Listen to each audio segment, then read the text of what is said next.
दोनों के बीच पिछले टॉपिक में ये चर्चा आई थी कि बेंजामिन फ्रैंकलिन साहब ग्लास के रॉड को सिल्क क्लॉथ से रब किए थे। तो इस ग्लास के रॉड में जिस नेचर का चार्ज ओरिजिनेट हुआ उस चार्ज को उन्होंने पॉजिटिव चार्ज माना। नंबर दूसरी बात, एबोनाइट के रॉड को कैट्स फर, बिल्ली के खाल से जब रगड़े तो इस एबोनाइट में जिस नेचर का चार्ज डेवलप हुआ उस चार्ज को उन्होंने निगेटिव चार्ज माना। इस तरह से ग्लास रॉड का चार्ज पॉजिटिव चार्ज और एबोनाइट पर का चार्ज निगेटिव चार्ज हुआ, और इस नेचर के तमाम वैसे पेड़ जिसको रगड़ा गया और रगड़ने के बाद ग्लास की रॉड से विकर्षित हो रहे थे। इसका मतलब कि उस पिंड में भी सेम पोलैरिटी का चार्ज है, अर्थात उस चार्ज को उन्होंने समरूप आवेश माना, अर्थात गहन आवेश माना। और वैसे आविष्ट पिंड जो ग्लास रॉड से अट्रैक्ट हो रहे थे उनको उन्होंने ऋण आवेश माना, क्योंकि ये अपोजिट पोलैरिटी के चार्ज है। ये मान्यताएं हैं। आगे चलकर बेंजामिन फ्रैंकलिन ने प्रायोगिक अवलोकनों के आधार पर इस तथ्य को भी डिक्लेयर किए कि ये सिमिलर चार्ज जो होते हैं एक दूसरे को रिपेल करते हैं, और अनसिमिलर चार्ज जो होते हैं एक दूसरे को अट्रैक्ट करते हैं। बहुत अच्छी बात। अब यहां सोचने की बात है, बहुत सोचिए, ज्यादा सुनिए और सोचिए। अभी जाइए मत, तुरंत न्यूमेरिकल हम नहीं किए। सोचने की बात है कि जब किसी मटेरियल ऑब्जेक्ट जिसके पास मास है, देखिए बार बार एक टर्म हम यूज कर रहे हैं, material object, that means such type of object contains mass called material object. That means वैसे पिंड, वैसे कण जिसके पास द्रव्यमान है उसे हम द्रव्यात्मक पिंड या कण कहते हैं। तो उसी पिंड की बात होती है, उसी कण की यहाँ बात हो रही है जिसके पास मास है। और ऐसे ऑलरेडी आप लोग जानते हैं कि without mass any body is impossible. कोई ऐसा पिंड नहीं है, कोई ऐसा पदार्थ ही नहीं है जिसमें मास नहीं है। इसलिए इसको मटेरियल ऑब्जेक्ट टर्म से हम इंडिकेट कर रहे हैं। दैट मीन्स आपका ध्यान जाना चाहिए कि ए ऑब्जेक्ट कंटेन्स मास। तो यहाँ बात आती है कि एक बॉडी है, दैट मीन्स एक मटेरियल ऑब्जेक्ट है, तो दूसरे मटेरियल ऑब्जेक्ट को जिसके पास मास है यह अट्रैक्ट करता है। इस नेचर का नाम तो रखा गया ग्रेविटेशन। बट चिंता की बात यह हुई कि जब एक मटेरियल ऑब्जेक्ट जिसको रब्ड किया गया और उस पर दूसरे मटेरियल ऑब्जेक्ट को लाया गया जिसको भी रब्ड किया गया, तो किसी किसी केस में ये रब्ड मटेरियल ऑब्जेक्ट इस रब्ड मटेरियल ऑब्जेक्ट को अट्रैक्ट करते हैं और कभी रिपेल भी करते हैं। यही बात चिंतनीय है कि व्हाई रिपल्सन, क्यों हुआ रिपल्सन, इसका क्या राज है।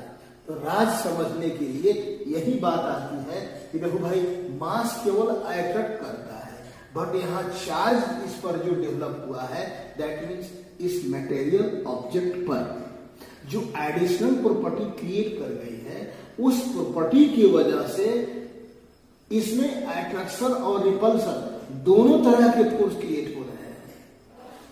अट्रैक्शन कब हो रहा है, जब दोनों का ये एडिशनल प्रॉपर्टी अपोजिट पोलैरिटी की है, दैट मीन्स अपोजिट चार्ज है। और ये क्या बोलते हैं, रिपल्सन तब क्रिएट हो रहा है जब दोनों का ये डेवलप प्रॉपर्टी का ये एडिशनल प्रॉपर्टी सेम पोलैरिटी की होती है, दैट मीन्स सिमिलर चार्ज होते हैं। तो सवाल यहाँ ये भी बनता है कि सिमिलर चार्ज जो होते हैं रिपेल करते हैं और अनसिमिलर चार्ज अटैक करते हैं, दैट मीन्स चार्ज की वजह से इलेक्ट्रिक फोर्स क्रिएट होता है। अब देखो यहां बात आती है कि इस मटेरियल ऑब्जेक्ट में जो यह ऑब्जेक्ट मास कंटेन किया हुआ है, इसमें चार्ज कैसे डेवलप हुआ, एक गुण कैसे आया, रगड़ने के बाद इसमें कौन सी ऐसी एक्टिविटी मेंटेन की गई जिसकी वजह से यह चार्ज को शो कर रहा है। This is matter of thought. यहां सोचने की जरूरत है कि आखिर हमने इसको रब किया तो इसमें इलेक्ट्रिसिटी की प्रॉपर्टी डेवलप कर, आखिर क्या इसके अंदर हुआ, what is internal activity inside the material object. इस बात को एक्सप्लेन करने के लिए जो धारणाएं विकसित की गई उसी धारणा का नाम है मॉडर्न थ्योरी ऑफ चार्ज। जैसे हम लोग देखते हैं मॉडर्न थ्योरी ऑफ चार्ज क्या है। चलिए अब देखो भाई, इसको हम मिटा देते हैं। Modern theory of charge, modern theory, ये मॉडर्न थ्योरी कहने से लोगों के दिमाग में एक धारणा विकसित होती होगी कि बहुत ज्यादा ब्रह्मास्त्र है। नहीं, जो आप पढ़े हुए हैं उसी क्रम में, उसी सिस्टम में इस चार्ज के ओरिजिनेशन का जो फिनोमेना है उसको क्लियर कर देना है। Modern theory of charge. हम मुंह से हिंदी इसका बोल रहे हैं, जिसको जरूरत है अपने नोटबुक में लिख लो। चार्ज का आधुनिक सिद्धांत, चार्ज का आधुनिक सिद्धांत, या यहां एक शब्द लगा सकते हैं explanation, modern explanation of charge, charge की आधुनिक व्याख्या। देखो इसमें कुछ नहीं है, बहुत सिंपल सा चीज है। आप लोग केमिस्ट्री में पढ़े हैं एटॉमिक स्ट्रक्चर बहुत अच्छी तरह से। आप जानते हैं कि इस दुनिया के हर पिंड, हर पदार्थ की संरचना परमाणुओं से होती है। क्यों कि परमाणु जो होते हैं पदार्थ के रचनात्मक एवं क्रियात्मक इकाई होते हैं। That means functional and formational unit होता है। फंक्शनल एंड फॉर्मेशनल यूनिट होता है किसी भी मटेरियल का। तो सवाल यहां यह बनता है कि जब पदार्थ का निर्माण परमाणुओं से हुआ है तो परमाणुओं की संरचना का जब आकलन किया गया तो यह पाया गया, आप पढ़े हुए हैं कि परमाणु का जो होता है निर्माण होता है तो उस परमाणु में इलेक्ट्रॉन, प्रोटॉन और न्यूट्रॉन, ये तीन मूल कण होते हैं। बहुत अच्छी बात। हर परमाणु के पास मास होता है, बहुत अच्छी बात। अब इस परमाणु को बनाने वाले जो कण हैं, इन कणों के पास, that means electron, proton, neutron के पास क्या क्या होता है, इसका जब अध्ययन किया गया तो यह पाया गया कि प्रोटॉन जो होते हैं, प्रोटॉन, ये मास और चार्ज दोनों अपने पास रखते हैं। इलेक्ट्रॉन जो होते हैं ये मास और चार्ज दोनों कंटेन करते हैं। और ये न्यूट्रॉन जो होते हैं इसके पास ओनली मास होता है, चार्ज इसका 0 होता है। और यही आप जानते हैं कि ये प्रोटॉन और इलेक्ट्रॉन, आपको मालूम होना चाहिए कि प्रोटॉन और इलेक्ट्रॉन ऐसे पार्टिकल हैं जिन पर मास भी होता है और चार्ज भी होता है। अब सोचो, आज दोनों पार्टिकल के पास मास है। मास इस प्रोटॉन का जो होता है 1.673 10 to the power -27 kg। उधर दिखाई पड़ रहा है। अच्छा चलिए, मास ऑफ न्यूट्रॉन, इलेक्ट्रॉन जो होता है, यहां देखते हैं mass of electron 9.1 10 to the power -31 kg, ध्यान दिया जाए। लेकिन दोनों पर जो चार्ज होता है, चार्ज इतना होता है।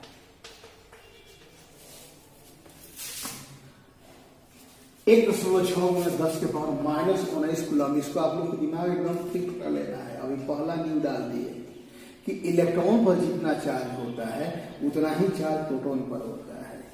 एकदम बाय बर्थ सीधी सीधी बात, प्रोटॉन के पास मास और चार्ज, इलेक्ट्रॉन के पास मास और चार्ज। दूसरी बात, प्रोटॉन का चार्ज और इलेक्ट्रॉन का चार्ज मान में समान होता है लेकिन नेचर में उल्टा होता है। यही मैटर है, यही थीम है इस नेचुरल या साइंटिफिक कॉन्सेप्ट का कि इलेक्ट्रॉन का जो चार्ज होता है निगेटिव चार्ज होता है, निगेटिव पोलैरिटी का चार्ज होता है। नेचुरली इस पूरे नेचर में इलेक्ट्रॉन का जो चार्ज है, इलेक्ट्रॉन एक ऐसा बेसिक पार्टिकल है जिस पर शुरू से ही, मतलब उसके क्रिएशन से ही, उसके ओरिजिनेशन से ही उस पर मास और चार्ज होता है। और प्रोटॉन भी ऐसा एक पार्टिकल है जिस पर शुरू से ही, मतलब उसके क्रिएशन के पीरियड से ही मास एंड चार्ज होता है। और दोनों का चार्ज सेम मैग्नीट्यूड में होता है बट नेचर में उल्टा होता है। यही बात सोचने वाली है। आपको मालूम है कि भाई प्रोटॉन, इलेक्ट्रॉन और न्यूट्रॉन के पास कोई चार्ज नहीं है, मास है। तो ये तीनों पार्टिकल मिलकर जब एटम का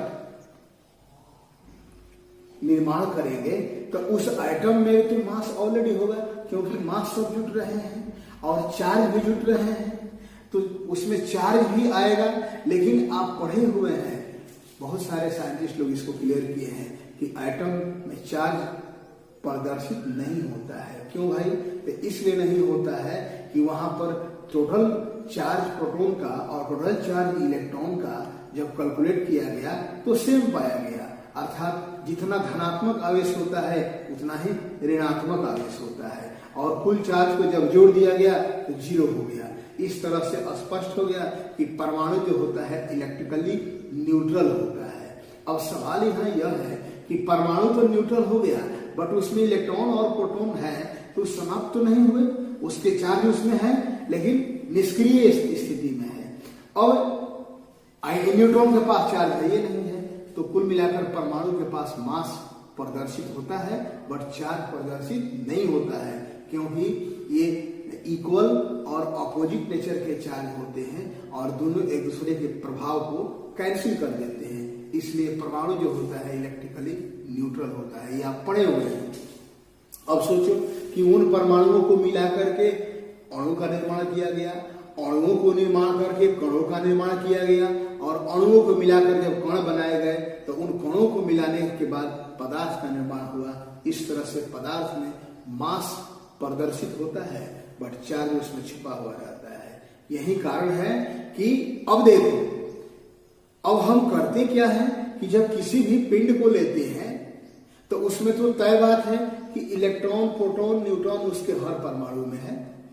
अब हम उसके परमाणु का जो अंतः स्थिति है उस स्थिति से जब ही इलेक्ट्रॉन और प्रोटॉन की संख्या में से किसी एक को डिस्टर्ब करते हैं तो दूसरा चार्ज वहां प्रभाव में आ जाता है। मान लीजिए कि किसी भी पदार्थ में, सब सोचने की जरूरत है, किसी पदार्थ में 10,000 कहिए इलेक्ट्रॉन्स है और 10,000 वहां प्रोटॉन्स है, दोनों का चार्ज कुल मिलकर 0 है।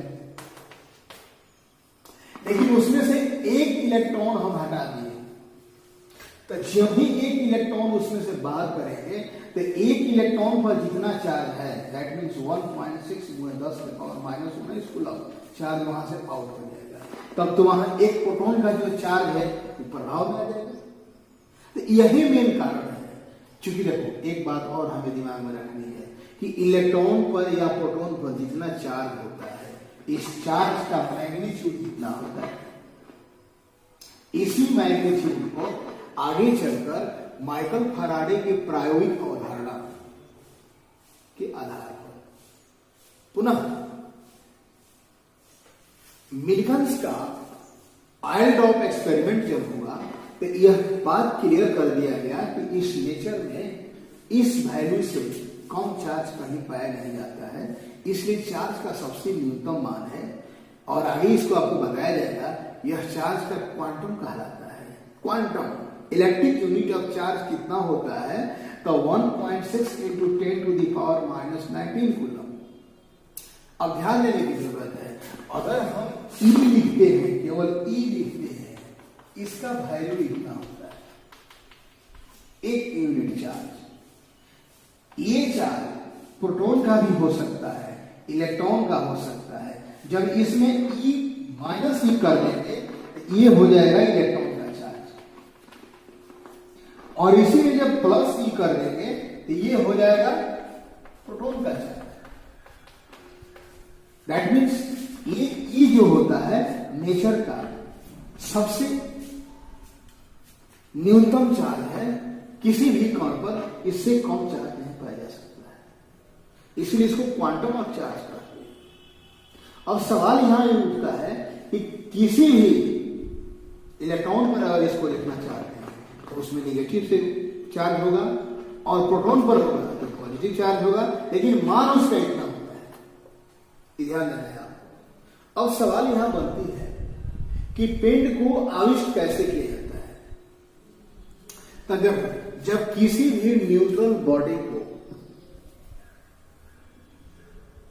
न्यूट्रल बॉडी इसलिए बोले कि उस पर जितने प्रोटॉन्स हैं और उतना ही उस पर इलेक्ट्रॉन्स हैं, अर्थात जितने धनात्मक चार्ज है उतने उस पर ऋणात्मक चार्ज है।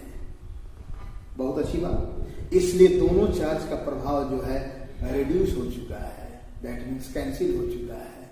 अब हम करते क्या है कि दो पिंड को लेते हैं, आप देखे होंगे कि दो पिंड को लिया गया और उसको रब किया गया, रगड़ दिया गया। तो आप लोग 11th क्लास की यूनिट 4 में पढ़े होंगे कि जब बल लगाकर कहीं रगड़ते हैं तो वहां फ्रिक्शन डेवलप होता है। अब फ्रिक्शन एक फोर्स है, तो जब किसी भी पिंड के ऊपरी पृष्ठ पर उसके आउटर मोस्ट इलेक्ट्रॉन होते हैं, आउटर मोस्ट इलेक्ट्रॉन जो न्यूक्लियस से दूर होते हैं, अर्थात लूजली बाउंडेड होते हैं अकॉर्डिंग टू एटॉमिक स्ट्रक्चर। इसलिए किसी भी पदार्थ का सरफेस इलेक्ट्रॉन जो होता है बहुत वीक बल से बंधा होता है। आज जब ही हम उसको रगड़ते हैं तो रगड़ने वाले बल के प्रभाव में उस पर हम मैकेनिकल वर्क करते हैं। बहुत अच्छी बात। आज जब मैकेनिकल वर्क करते हैं तो आप वर्क एनर्जी थ्योरम पढ़े हैं, तो वर्क एनर्जी थ्योरम कहता है कि जब किसी भी मटेरियल ऑब्जेक्ट और पार्टिकल को आप मैकेनिकल वर्क दीजिएगा, उस पर वर्क कीजिएगा, तो उसकी काइनेटिक एनर्जी चेंज हो जाती है। तो उस इलेक्ट्रॉन जो सरफेस पर है उसको जब दूसरे ऑब्जेक्ट के सरफेस से रब किया गया तो due to rubbing surface electron mechanical energy gain करते हैं, और मैकेनिकल एनर्जी गेन करके वो काइनेटिक एनर्जी में कन्वर्ट कर लेते हैं। और जब उसकी काइनेटिक एनर्जी चेंज होती है तो वे इलेक्ट्रॉन उस सरफेस पर से दूसरे सरफेस पर विस्थापित हो जाते हैं। अर्थात एक पिंड के पृष्ठ पर इलेक्ट्रॉन, पृष्ठ पर से इलेक्ट्रॉन उठ करके दूसरे पिंड पर चले जाते हैं, because it has a velocity. तब ना काइनेटिक एनर्जी होगा भाई। तो दूसरे पर जब चले जाते हैं तो एक पृष्ठ पर अर्थात एक वस्तु में इलेक्ट्रॉन की जितना संख्या थी उतना में से कुछ कम हो गई, और एक पृष्ठ पर इलेक्ट्रॉन की संख्या जाकर बढ़ गई। तो दैट मीन्स हुआ क्या भाई, पहले तो दोनों में इलेक्ट्रॉन प्रोटॉन बराबर थे जब बॉडी न्यूट्रल थी, लेकिन जब रब किए तो उसमें मैकेनिकल एनर्जी के प्रभाव में एक पृष्ठ के इलेक्ट्रॉन जो होते हैं काइनेटिक एनर्जी की वजह से रिमूव कर गए दूसरे पृष्ठ में, और दूसरे पृष्ठ रखा दूसरे ऑब्जेक्ट के पृष्ठ में। अब दूसरे ऑब्जेक्ट पर इलेक्ट्रॉन की बहुलता हो गई और एक ऑब्जेक्ट में आज कमी हो गई। तो बहुत अच्छी बात, अब एक क्लियर कॉन्सेप्ट आ गया कि भाई किसी न किसी वजह से, चाहे रबिंग की ही वजह से न क्यों हो, हम किसी न्यूट्रल ऑब्जेक्ट में जितना इलेक्ट्रॉन प्रोटॉन की संख्या होती है उसमें से इलेक्ट्रॉन की संख्या कहीं कम कर दिए, कहीं ज्यादा कर दिए। अब देखो, जहां कम किए तो वहां तो प्लस चार्ज बढ़ गया क्योंकि प्रोटॉन की संख्या बढ़ गई, और जहां इलेक्ट्रॉन की बहुलता हो गई वहां इलेक्ट्रॉन की संख्या बढ़ गई तो वहां निगेटिव चार्ज का मात्रा बढ़ गया। इस तरह से जिस ऑब्जेक्ट में इलेक्ट्रॉन की बहुलता होती है उसमें निगेटिव चार्ज क्रिएट होता है, और जिस ऑब्जेक्ट में इलेक्ट्रॉन की कमी हो जाती है उसमें पॉजिटिव चार्ज क्रिएट होता है। सारे मेथड हैं जिस मेथड में या जिस मेथड से किसी न किसी ऑब्जेक्ट में इलेक्ट्रॉन की कमी क्रिएट कर दिया जाए या बहुलता क्रिएट कर दिया जाए, दैट मीन्स इलेक्ट्रॉन की डिफिशियंसी क्रिएट कर दिया जाए या एक्सेस क्रिएट कर दिया जाए। दिस डिफिशियंसी और excess is the cause of charge. इसलिए अब डेफिनेशन आपका चार्ज का यहाँ टर्निंग ले रहा है। अब आ रहा है सीधी सी बात कि किसी पिंड में इलेक्ट्रॉन की कमी या बहुलता के कारण जो एडिशनल प्रॉपर्टी क्रिएट होती है,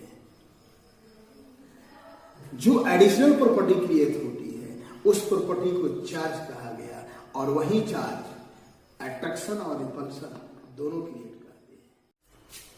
चार्ज यहां लिख सकते हैं, charge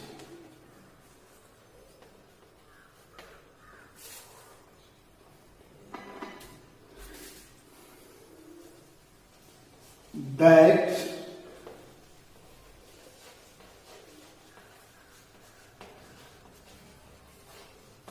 additional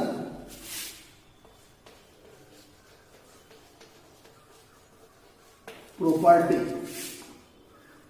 of material objects which is produced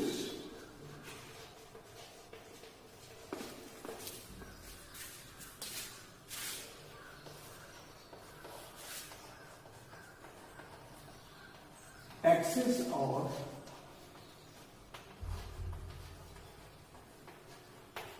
deficiency of electron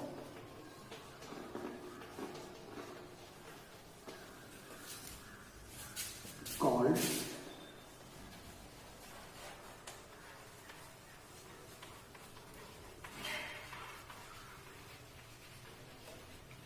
electric charge. अब देखो, किसी मटेरियल ऑब्जेक्ट में इलेक्ट्रॉन की डिफिशियंसी होगी या एक्सेस होगा, इसी वजह से चार्ज क्रिएट होता है। तो बहुत आसान बात है कि अगर किसी मटेरियल में इलेक्ट्रॉन की डिफिशियंसी की वजह से चार्ज क्रिएट हुआ है, कौन चार्ज होगा? इलेक्ट्रॉन की डिफिशियंसी कमी की वजह से पैदा हुआ है तो वह चार्ज होगा पॉजिटिव चार्ज। अच्छी बात। आज जो चार्ज पैदा हुआ है एक्सेस के वजह से उसको कहेंगे निगेटिव चार्ज। इसलिए चार्ज दो टाइप के होते हैं, एक वह चार्ज जो इलेक्ट्रॉन की कमी की वजह से डेवलप हुआ है, और एक वह चार्ज जो इलेक्ट्रॉन की बहुलता की वजह से पैदा हुआ है। यहां लिख सकते हैं इलेक्ट्रिक चार्ज is called, यहां से दो टाइप, नंबर एक पॉजिटिव चार्ज,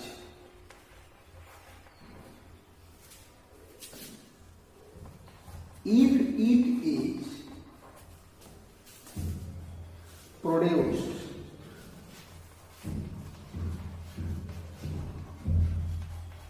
due to क्या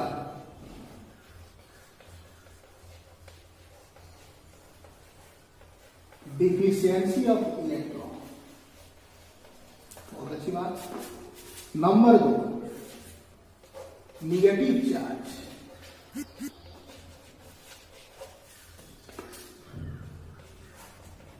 if it is produced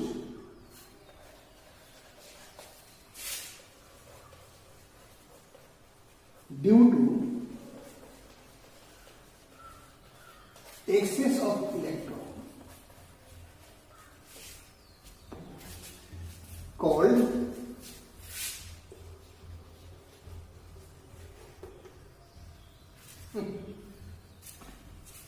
यहां सीधा देखो, that additional property of material object which is produced due to excess और deficiency of electron called electric charge. बहुत अच्छी बात। अब यहां आता है electric charge is called positive charge if it is produced due to deficiency of electron, मतलब इसे पॉजिटिव चार्ज कहते हैं इफ इट इज प्रोड्यूस्ड, यदि यह उत्पन्न हुआ है due to deficiency of electron, means electron की कमी की वजह से, अर्थात जो चार्ज इलेक्ट्रॉन की कमी की वजह से डेवलप होता है उसे हम पॉजिटिव चार्ज कहते हैं। और दूसरे number negative charge if it is produced due to excess of electron, जो इलेक्ट्रॉन की बहुलता की वजह से डेवलप हुआ है उसे नेगेटिव चार्ज कहते हैं। सीधी सी बात, किसी वजह से आप किसी मटेरियल ऑब्जेक्ट में अगर इलेक्ट्रॉन की कमी कर दो या वृद्धि कर दो, किसी वजह से, वजह चाहे जो हो, चाहे उसको रद्द किए हो, चाहे चार्ज को कंडक्ट किए हो, चाहे आप उसको इंडक्ट किए हो, चाहे ये चार्जिंग का मेथड है, जिस तरीका से आपने इलेक्ट्रॉन की डिफिशियंसी क्रिएट कर दिया या एक्सेस क्रिएट कर दिया, उस तरीका का नाम है प्रोसेस ऑफ चार्जिंग। आगे टॉपिक आएगा कि प्रोसेस ऑफ चार्जिंग क्या है। तो प्रोसेस ऑफ चार्जिंग क्या है? It is the process by virtue of which deficiency और excess of electron is created inside the material object. Next topic है, और यहाँ स्पष्ट आप लोग दिमाग में रख लो, ज्यादा कथा कहानी की चक्कर छोड़ो, एक बार ध्यान से सुन लो वीडियो को, और अंतिम बात दिमाग में रख लो कि चार्ज क्या है भाई, तो पदार्थ का एडिशनल प्रॉपर्टी है। कौन एडिशनल प्रॉपर्टी? जिस प्रॉपर्टी की वजह से ये जो पिंड होते हैं, जो एडिशनल प्रॉपर्टी पिंड में इलेक्ट्रॉन की कमी या बहुलता की वजह से क्रिएट करती है, उस प्रॉपर्टी का नाम है इलेक्ट्रिक चार्ज।